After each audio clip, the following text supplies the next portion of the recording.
Olá pessoal, sejam bem-vindos de volta ao canal.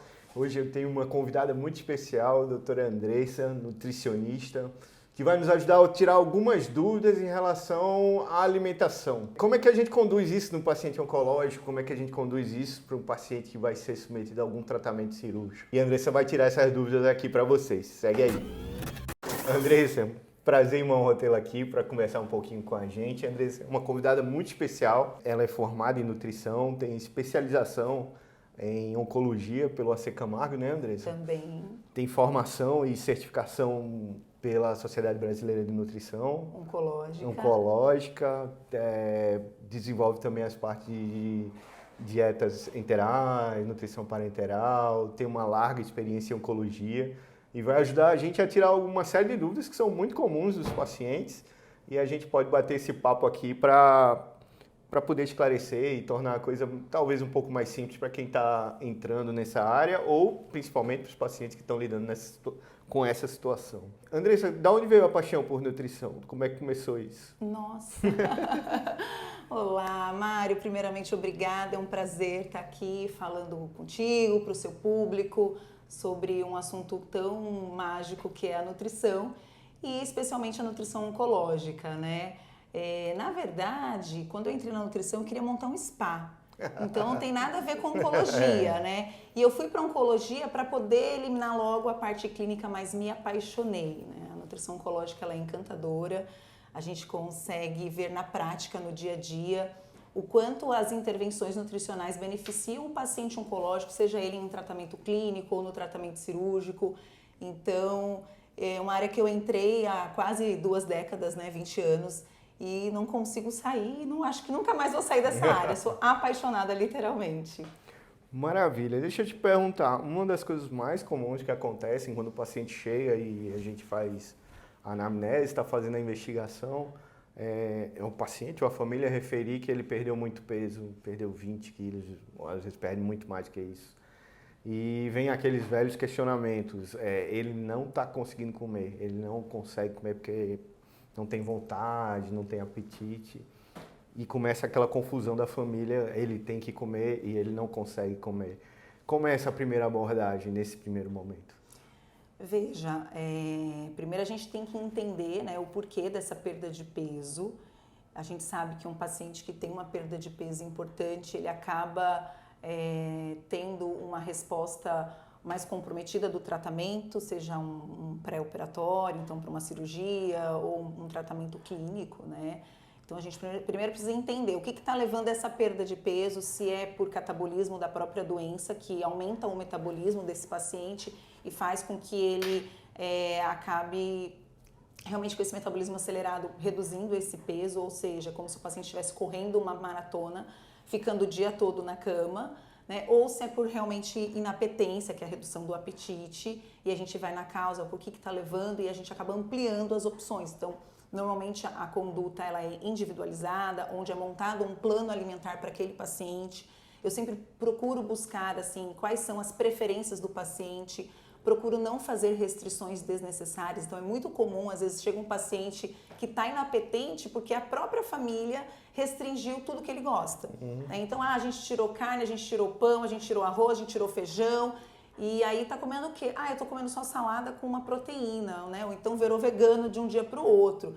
Então a gente precisa, na verdade, trabalhar com o paciente, com o familiar, fazendo com que eles entendam que esse radicalismo, que essas restrições não são prudentes, né, no diagnóstico.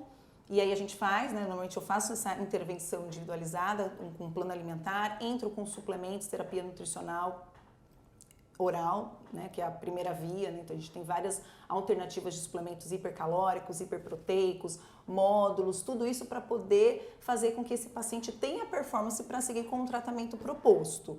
Então, basicamente, essa é uma pequena introdução do que a gente pode fazer inicialmente com pacientes familiares. Isso você acabou entrando no outro aspecto que também é extremamente recorrente na consulta, que é a expectativa do paciente, da família, que você prescreva alguma coisa que vá substituir o fato dele não estar se alimentando adequadamente, que de alguma forma é a suplementação que você faz. Você poderia falar um pouquinho dessa suplementação, quais são os objetivos, se você pode variar isso? Sim. Tem variação pelo perfil de paciente, pela Sim. característica da doença? Veja, hoje nós temos diversos laboratórios no Brasil, né? A gente, basicamente, eu trabalho com produtos já prontos para facilitar, seja ele em pó, a gente tem muitas opções, a gente tem suplemento em pó, hiperproteico normocalórico, hipercalórico, hiperproteico, que a gente acaba associando com a própria comida para deixar ele mais calórico. A gente tem suplemento com sabor, sem sabor, tem suplemento com sabor café com leite, baunilha, morango, chocolate, tem os produtos líquidos, né? Hipercalóricos, hiperproteicos, normocalóricos, clarificados, embalagem de 200 ml, então a gente tem produtos hoje que 200 ml oferece 400 calorias, mas eu tenho produto hoje que 125 ml também vão oferecer 400 calorias. E aí o suplemento, ele vem para realmente somar junto com o plano alimentar individualizado, né? Então ele nunca vem para substituir, principalmente para esse paciente com perfil mais catabólico, com a perda de peso moderada ou acentuada. Então eu acabo associando esse suplemento aos lanches e realmente é um ganho. A gente observa um ganho significativo de peso, massa muscular, de uma forma geral, quando o paciente consegue aderir. E também tem os módulos. Então, às vezes é um paciente mais resistente, então a gente pode fazer um módulo de gordura, um módulo de proteína, enfim. Hoje a gente se fala muito do HMB, que é o beta-hidroxabetametilbutirato, que é uma proteína mais específica derivada da leucina, que age diretamente no músculo. Então tem muita coisa. O que a gente não pode é negligenciar essa conduta nutricional e achar que é normal o paciente ficar desnutrido ou com risco nutricional para o tratamento. Bem, pessoal, uma das queixas mais comuns aqui no serviço de oncologia, especialmente nos pacientes com cânceres gastrointestinais, é a perda de peso, né, Andressa? A perda de peso significativa é um sintoma comum e que precisa dessa abordagem multidisciplinar, tanto do oncologista com auxílio do nutricionista. Mas o que é que a gente pode falar para esses pacientes? Como é que a gente pode ajudar a manejar essa situação em que eles geralmente não estão com apetite ou sem vontade de comer e a gente sabe todo o impacto que essa perda de peso implica no tratamento?